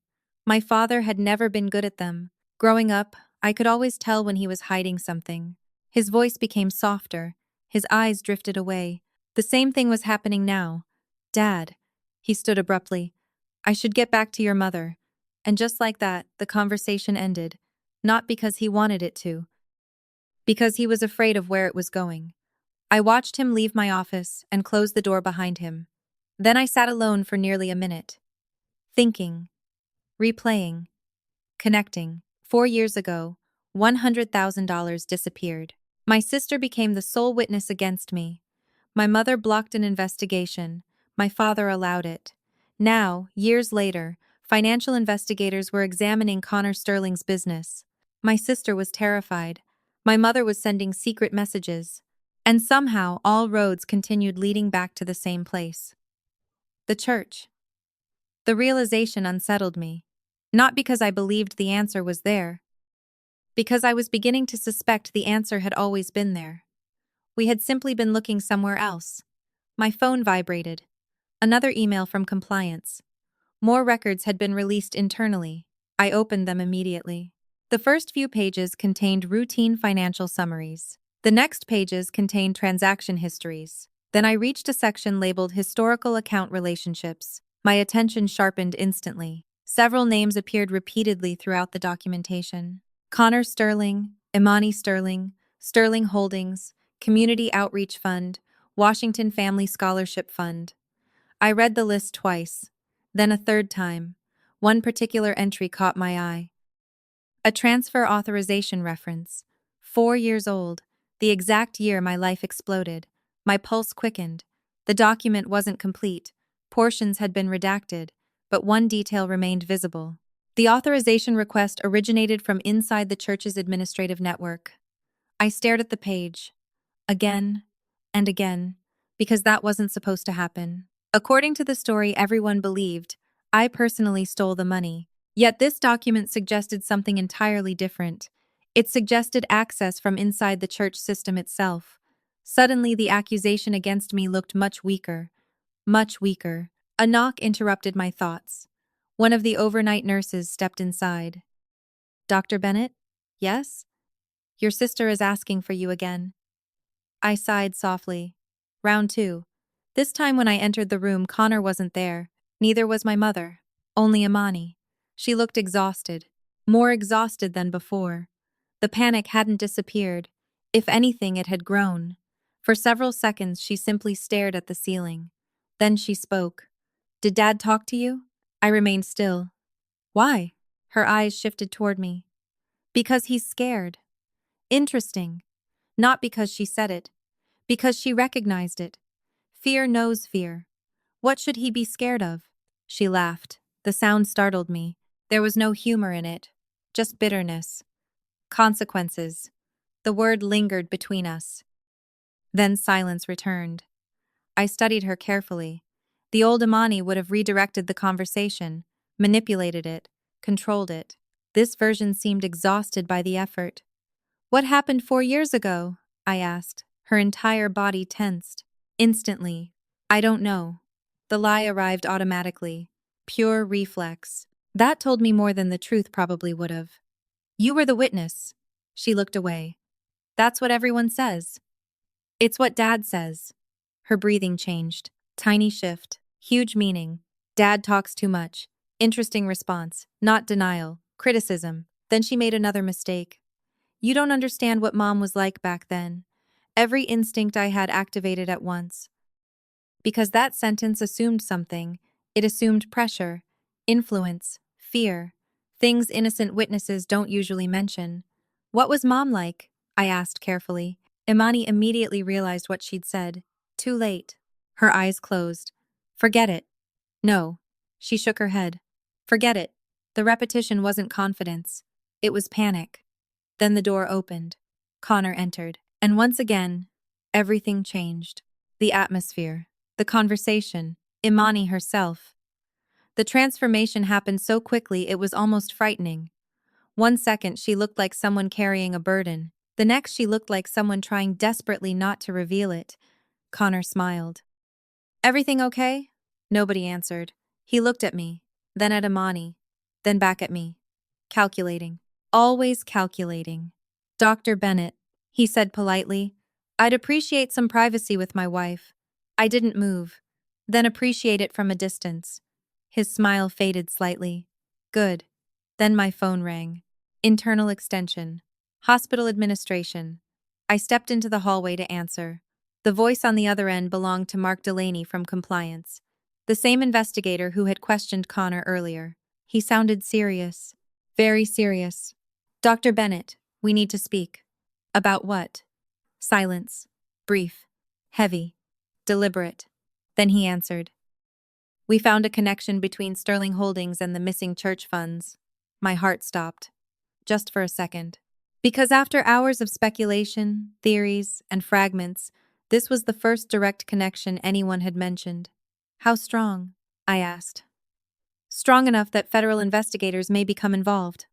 I leaned against the wall. Suddenly the hospital felt smaller. The night felt heavier. Everything was accelerating. There's something else, Mark added. My stomach tightened. What? Another pause.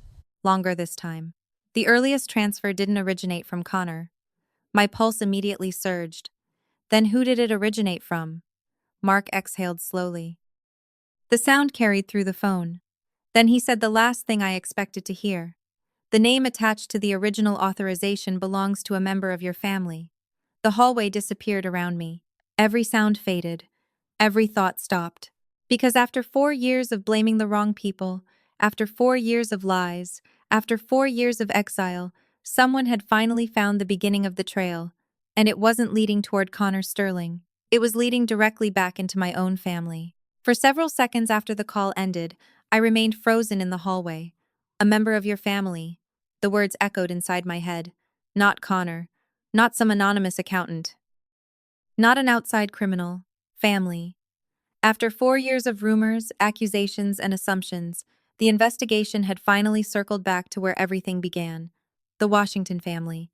My family. The same family that had thrown me away. The same family that had never bothered to verify the accusation before destroying my future. The irony was almost unbearable. 4 years earlier, they had demanded certainty when it came to my guilt. Now that actual evidence was beginning to appear, nobody seemed eager for answers. They only seemed afraid. Very afraid. I looked through the window of Imani's room. She was lying in bed pretending to rest. Connor sat beside her, scrolling through his phone. Neither looked relaxed. Good. They shouldn't. Because for the first time since this nightmare began, the truth was moving faster than the lies. My phone vibrated again. Another message from Mark Delaney. Meet me in conference room B. Bring no family members. Interesting. Very interesting. 10 minutes later, I entered a small conference room on the administrative floor. Mark was already there. 2 folders sat on the table between us. Thick folders. The kind investigators carry when conversations are about to become serious. Mark closed the door behind me. This stays confidential for now. I nodded. What did you find? He opened the first folder. We're still verifying details.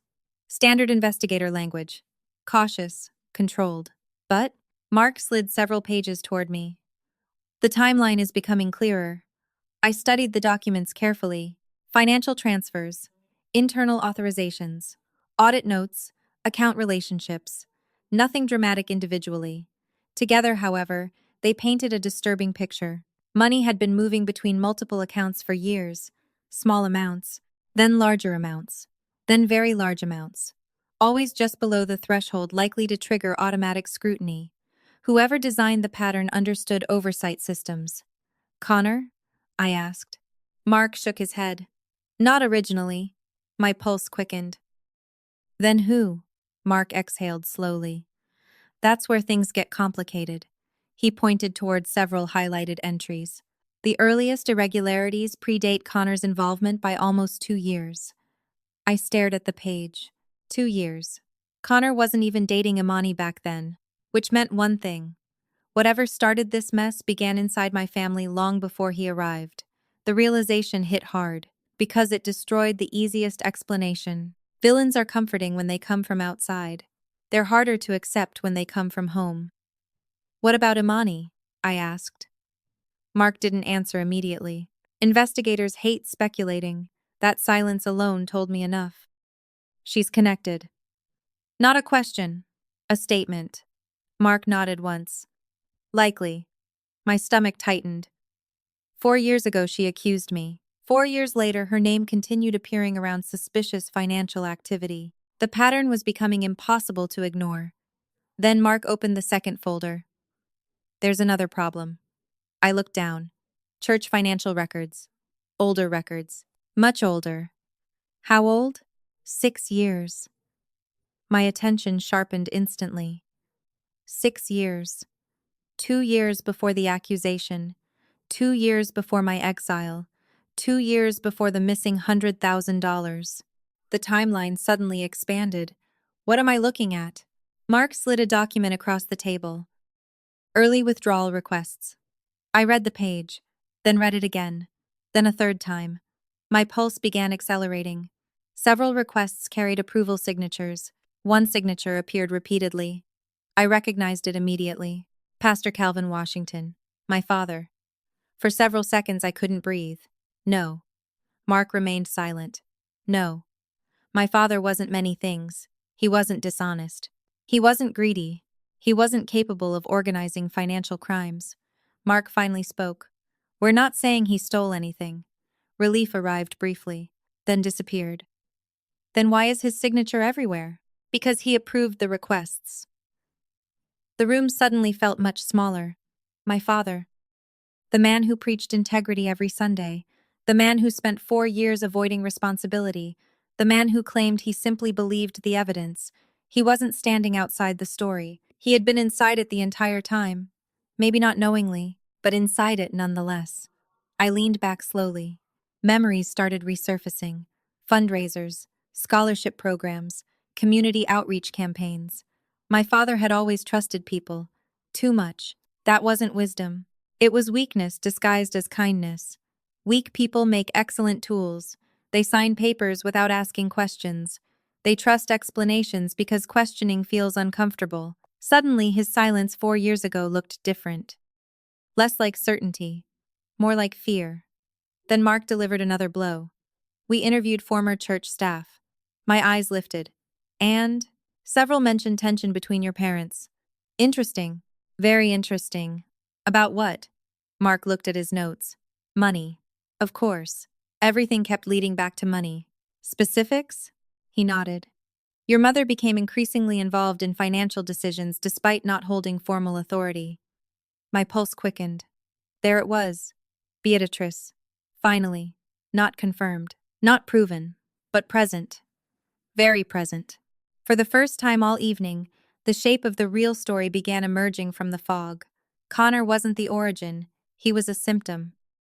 Imani wasn't necessarily the architect. She might be something worse. A participant.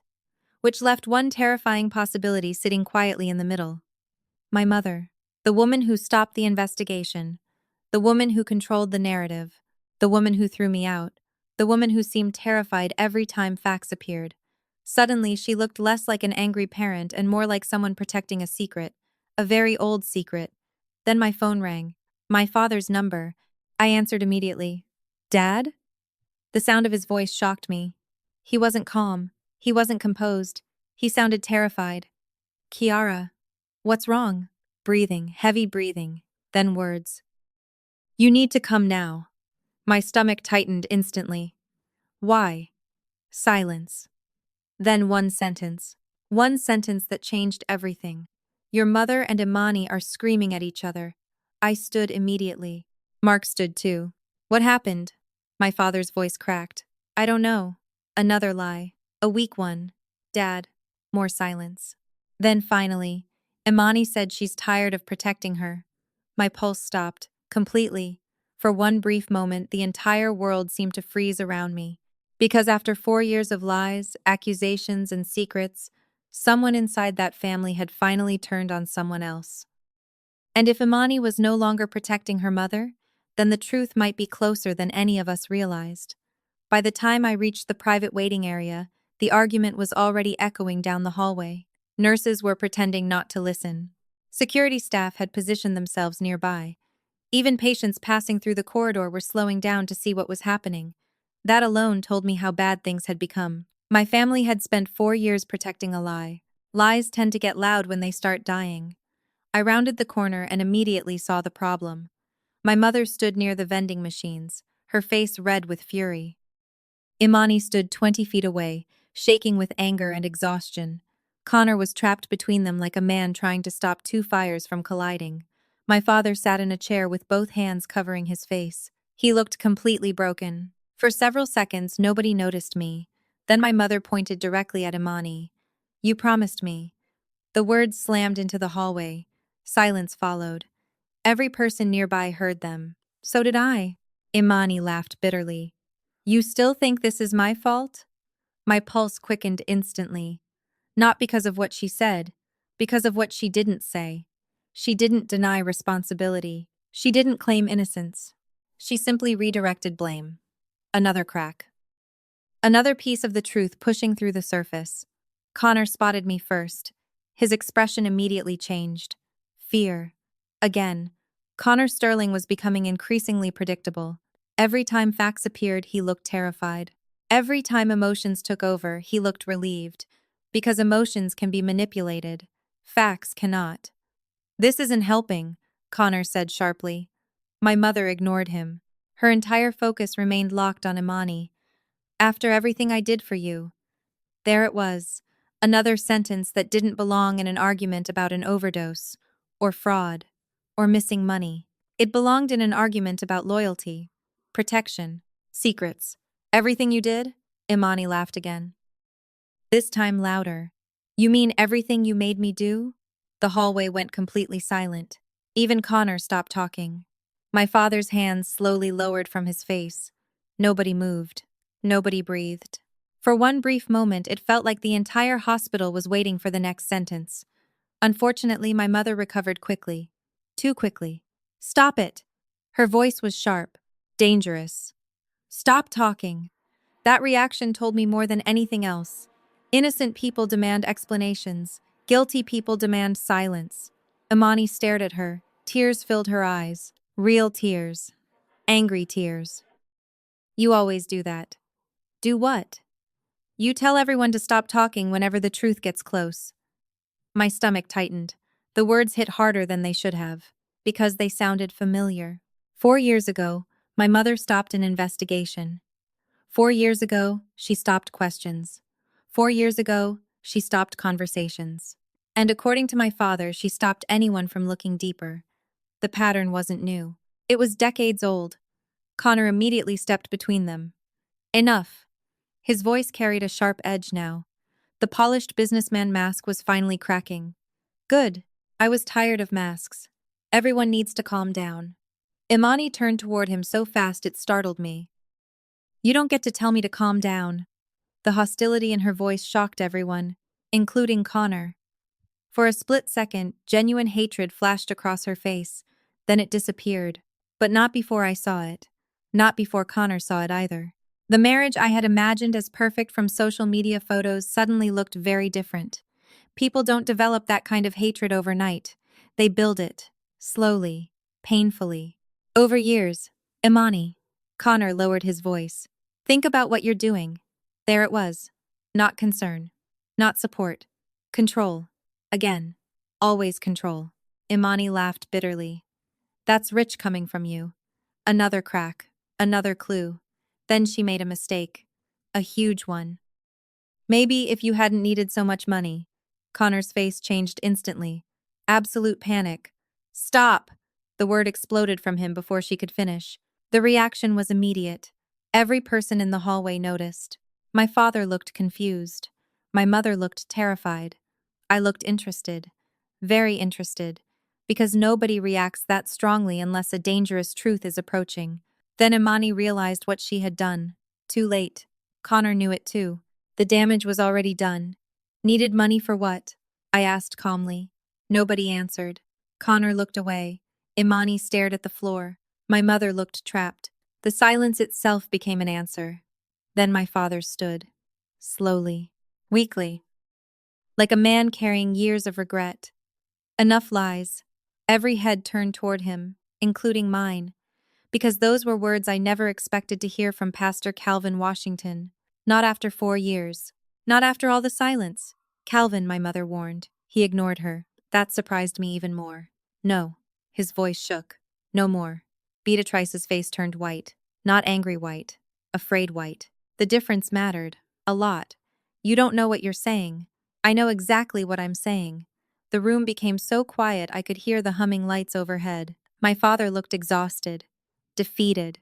But something else too. Determined. This has gone on long enough. My mother took a step toward him. Calvin. He stepped back. The movement stunned everyone. 40 years of marriage, and I had never once seen him move away from her. Not once. Then he looked directly at me. Kiara. My heart stopped. Because whatever came next mattered. Your mother. He hesitated. The entire hallway seemed to hold its breath. Dad? His eyes filled with tears. Your mother knew more than she admitted. Boom. Not a confession. Not yet. But close. Very close. The reaction was explosive. Imani closed her eyes. Connor cursed under his breath. My mother looked like someone had punched her in the chest. You coward, she whispered. My father actually laughed. The sound broke my heart, because it carried years of pain, years of regret, years of surrender. Maybe, he nodded slowly, but I'm tired of protecting people who never deserved it. Silence swallowed the hallway. Complete silence. Then Imani looked up. Her eyes met mine, and for the first time in 4 years, I saw something I never expected to see. Relief. Not fear. Not guilt. Relief. As if she had been carrying a weight so heavy that simply hearing my father speak had made breathing easier. Then she said the sentence that changed everything. Mom never wanted the investigation because she already knew where the money went. The hallway exploded. Gasps. Shouts. Chaos. Nurses froze. Security stepped forward. Connor looked ready to run. My father looked devastated. My mother looked cornered. And standing in the center of it all was Imani Washington. The woman who had destroyed my life, the woman who had protected a lie for 4 years, the woman who was finally standing on the edge of a confession that could destroy her entire family. Then she pointed directly at her mother and said 6 words that nobody in that hallway would ever forget. You told me to blame Kiara. The hallway exploded into chaos the second those words left Imani's mouth. You told me to blame Kiara. Nurses froze. Security officers exchanged stunned looks. Visitors stopped walking. Even the patients sitting nearby seemed to sense they were witnessing something far bigger than a family argument. For 4 years, my life had revolved around a single accusation. $100,000. One lie. One betrayal. And now, for the first time, someone was finally pulling the curtain back. My mother looked as though the ground had disappeared beneath her feet. Take it back. Her voice shook, not with anger, with fear. Real fear. The kind people experience when a secret they've protected for years suddenly starts breathing on its own. Imani laughed bitterly. You still think you can control this? Take it back. Louder this time. Sharper. More desperate. Connor immediately stepped forward. This isn't the place. Nobody listened. Nobody cared. We were long past worrying about the appropriate place. 4 years of lies don't collapse neatly. They explode. My father stood motionless beside the wall. Tears filled his eyes. Not because he was surprised, because deep down, he had known this moment would eventually arrive. He simply lacked the courage to face it until now. Tell her, Imani said. She pointed directly at Beatrice. Tell her what happened. My mother's eyes moved from face to face, looking for support, looking for an ally, looking for someone willing to help preserve the lie. She found nobody, not Connor. Not my father, not even Imani anymore. The isolation was immediate and brutal. For the first time in years, she stood completely alone. You don't understand, she whispered. I almost laughed. The phrase sounded familiar. Everyone in this family had spent the night telling me I didn't understand. Now the truth was finally arriving, and suddenly understanding was exactly what they feared. Then explain it, I said. Silence. Beatrice looked at me. 4 years earlier, that look had terrified me. Tonight it looked different, smaller, weaker, human. Then Imani spoke. She won't. My attention shifted toward my sister. She looked exhausted, drained, like someone carrying a burden far beyond her strength. For the first time all evening, I stopped seeing the woman who destroyed my life and started seeing the woman who had spent 4 years trapped inside a lie. Not innocent, never innocent, but trapped. There is a difference. Tell her yourself, I said quietly. Imani closed her eyes. Several long seconds passed. Then she finally began. 6 years ago, I started gambling. Silence swept through the hallway. My pulse slowed. Not because the confession shocked me, because suddenly everything made sense. Connor, money, debt, panic, the endless financial pressure. It all fit. It started small, she continued. Sports betting, online games. Nothing serious. Her laugh sounded hollow. That's what I told myself. My father looked physically ill. My mother stared at the floor. Connor remained completely silent, which told me he had known. Of course he had known. Then I started losing. Imani's voice cracked. A few $100s became a few thousand, then tens of thousands. The hallway remained silent. Nobody interrupted. Nobody moved. I kept thinking one big win would fix everything. Another bitter laugh. Instead, everything got worse. Every addiction tells the same story. Different substance, different behavior, same illusion. One more chance, one more risk, one more lie. Then she looked directly at me. The education fund was never the first money I took. My stomach tightened. There it was. The truth getting closer, much closer. The first money came from church accounts. My father's knees nearly gave out. Security officers exchanged stunned looks. Several nurses openly gasped. The respected church, the scholarship programs, the outreach funds, the place where everyone preached honesty, the rot had started there. Not huge amounts, Imani continued. At first. Then she laughed again. A broken sound. That's always how it starts. My mother finally snapped. Stop talking. Imani ignored her. I used temporary transfers. My eyes widened slightly. I love talking. I love talking, stating temporary transfers. The exact phrase my father used earlier. Not his phrase. My mother's phrase. Their phrase. The lie they had repeated for years. I always planned to replace it. Another classic addict sentence. But I never did. Beatrice took a step forward. Enough. Imani spun toward her. No. The word echoed through the hallway. Not this time. Then she pointed directly at my mother. You knew. Silence. Absolute silence. You found out before Dad. My father's head lifted sharply. What? Imani nodded slowly. Tears rolled down her face. She found out. Every eye in the hallway turned toward Beatrice. Her face had gone completely pale. I begged her for help. My pulse quickened. Here it comes. The real story. The story hidden beneath everything else. I told her I could fix it if I had time. My mother looked away. That alone was practically a confession. She didn't call the police. My father looked shattered. She didn't tell the church board. More silence. She didn't tell you. He actually staggered backward. 40 years of trust collapsing in real time. Then Imani delivered the final blow.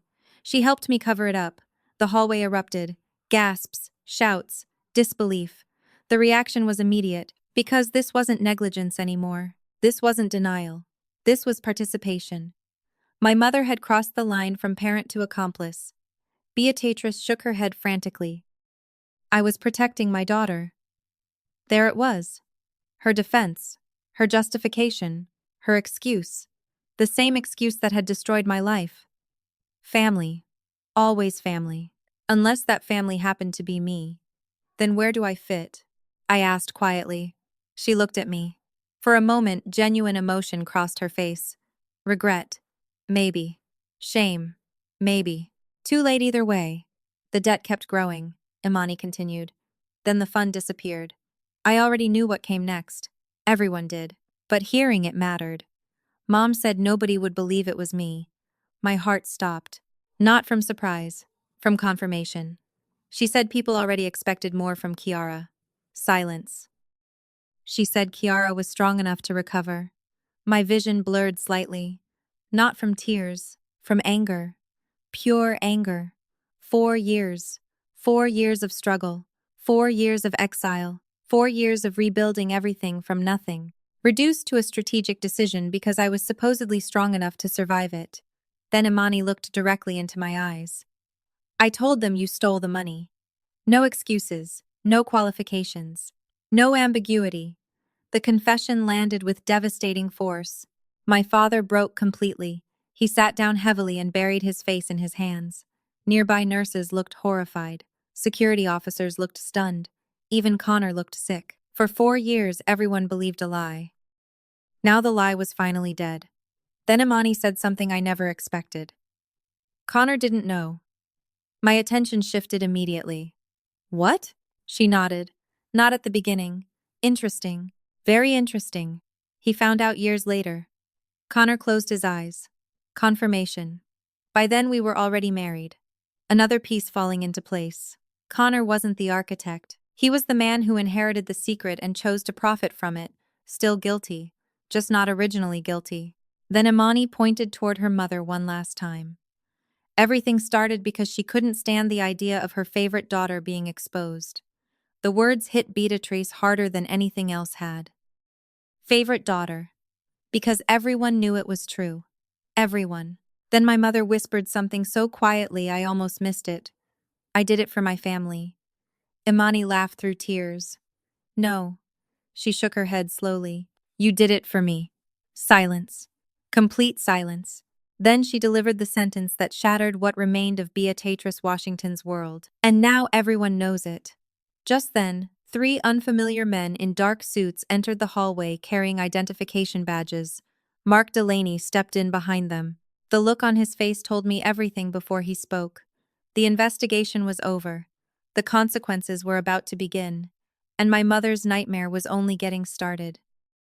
The hallway fell completely silent the moment the men in dark suits entered. Nobody needed an explanation. Nobody needed introductions. Some people carry authority the way storms carry lightning. You feel it before anyone speaks. Mark Delaney stepped forward first.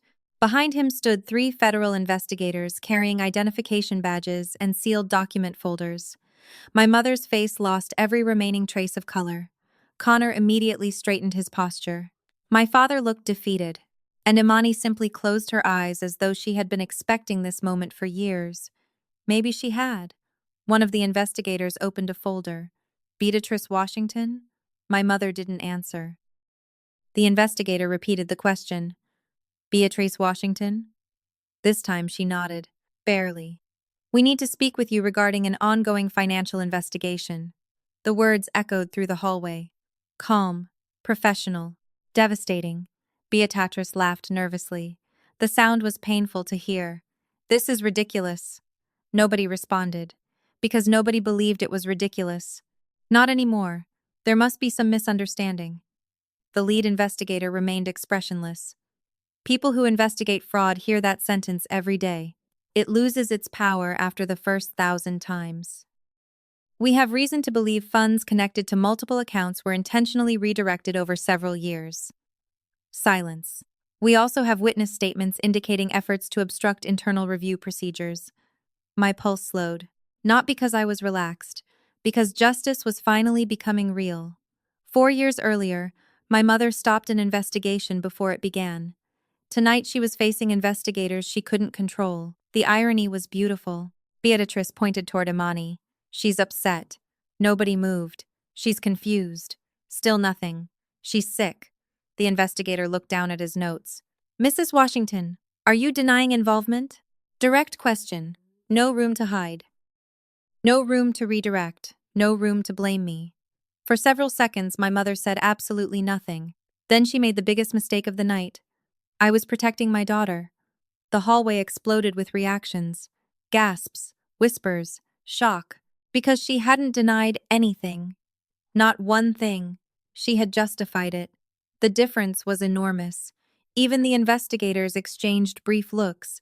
They noticed it too. My father sat down heavily. Whatever hope remained inside him finally died. Connor lowered his head. Imani started crying again. Real crying. The kind that comes when consequences stop being theoretical. Then one of the investigators turned toward Connor. Mr. Sterling. Connor froze immediately. Yes? We'll also need to discuss several transactions associated with Sterling Holdings. There it was. Connor wasn't the architect. But he wasn't innocent either. Not even close. His face tightened. My attorney isn't present. The investigator nodded calmly. You're welcome to contact legal representation. Connor said nothing else. Smart decision. For the first time all evening, someone in this story was acting intelligently. Then my mother did something astonishing. She pointed directly at me. This is her fault. The hallway went completely still. I almost laughed. Not because it surprised me, because it was so perfectly predictable. 4 years earlier, she blamed me for stolen money. Tonight, she was blaming me for the truth. Some people never change. If she had just let this go, Beatrice's voice cracked. None of this would be happening. My father looked up slowly. The disappointment on his face was devastating. No, his voice was quiet, but firm, very firm. My mother stared at him, shocked. Calvin? No. He stood, slowly, painfully, but he stood. This happened because you lied. Silence. It happened because I stayed silent. More silence. It happened because we failed our daughter. The words hit harder than any confession. Because they came from the one person who had spent 4 years refusing to speak. My father turned toward me. Tears filled his eyes. Kiara. The hallway disappeared around me. For one brief moment, there was only him. The man who should have protected me. The man who didn't. The man finally understanding what his silence cost. I'm sorry. 2 words. 4 years late. But real. Completely real. My throat tightened unexpectedly.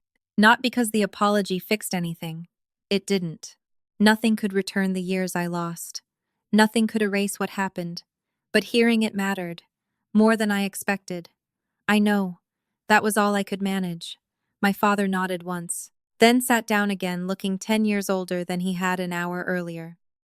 Meanwhile, the investigators continued asking questions. Names, dates, transfers, approvals. Every answer seemed to pull another thread from the fabric of the lie. Eventually, the entire thing began unraveling in front of everyone. Church funds, scholarship funds, temporary transfers, gambling losses, hidden debt, cover-ups, false accusations. Every piece connected, every piece led back to the same decision. Protect Imani. Sacrifice Kiara. My life reduced to a transaction. The realization should have hurt. Instead, it made me feel strangely free, because the burden no longer belonged to me. For 4 years, I carried the shame. Tonight, it returned to the people who created it. Then another surprise arrived. One of the investigators handed a document to Connor. I couldn't read the contents. I didn't need to. His reaction said enough. The blood drained from his face. Completely. What is it? Imani whispered. Connor didn't answer. The investigator did. Asset freeze notification. The hallway erupted again. Connor looked physically ill.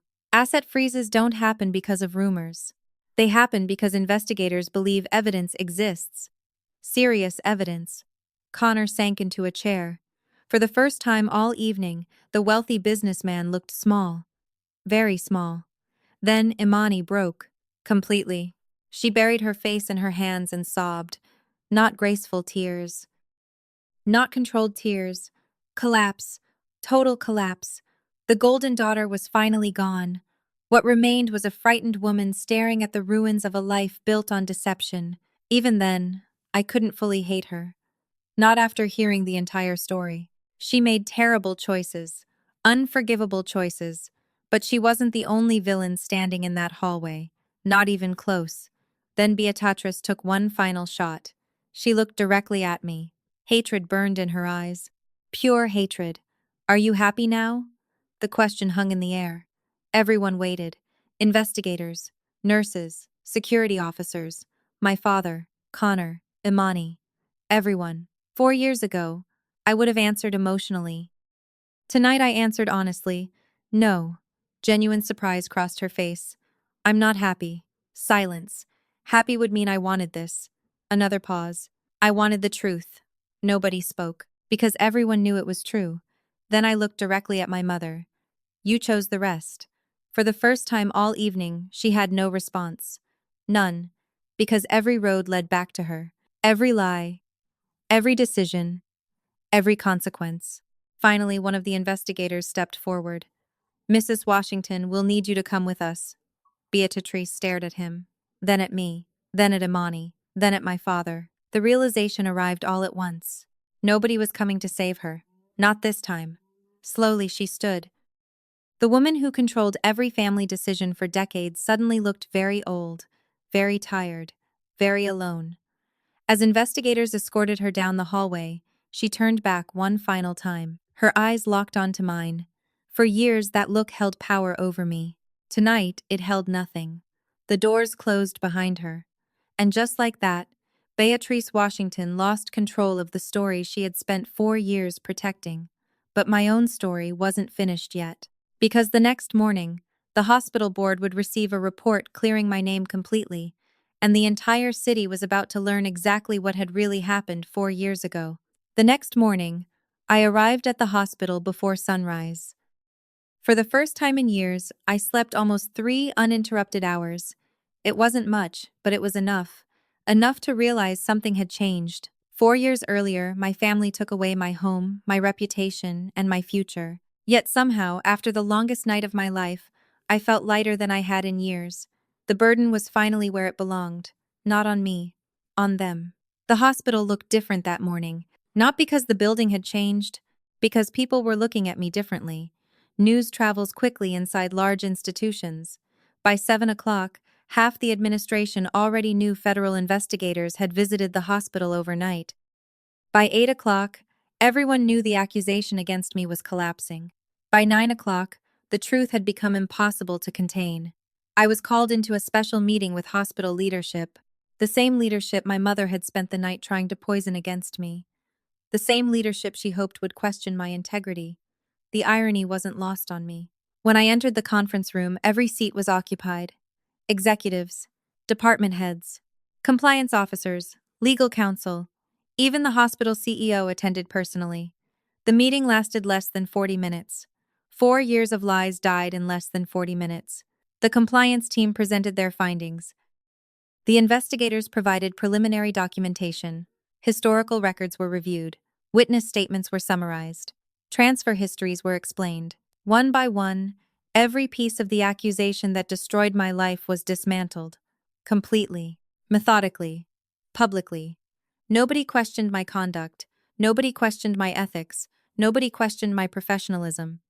In fact, the opposite happened. The CEO looked directly at me and said something I would never forget. Dr. Bennett, the way you've conducted yourself during this situation reflects extraordinary professionalism. The room nodded in agreement. Strange. 4 years ago, I was a thief. Now I was an example. Life moves in unexpected directions. After the meeting ended, I stepped outside and checked my phone. Hundreds of messages had accumulated overnight. Former church members, old classmates, family friends. People who ignored me for years. People who believed the accusation. People who never bothered to ask questions. Suddenly everyone wanted to apologize. Suddenly everyone wanted context. Suddenly everyone wanted forgiveness. I didn't answer most of them. Not because I was angry. Because some conversations arrived 4 years too late. Around noon, the local news outlets began reporting the investigation. They didn't use names initially, but anyone familiar with our church community understood exactly who the story involved. By evening, the details were everywhere. Missing scholarship funds, financial misconduct, false accusations, internal cover-ups, church leadership failures. Every secret my family spent years protecting became public within 24 hours. The speed was breathtaking, yet none of it surprised me. Lies require constant maintenance. Truth requires only exposure. Then came Connor's collapse. Sterling Holdings immediately faced intense scrutiny. Business partners began distancing themselves. Investors demanded answers. Several ongoing projects were suspended pending review. Accounts remained frozen. The carefully constructed image Connor spent years building started falling apart almost overnight.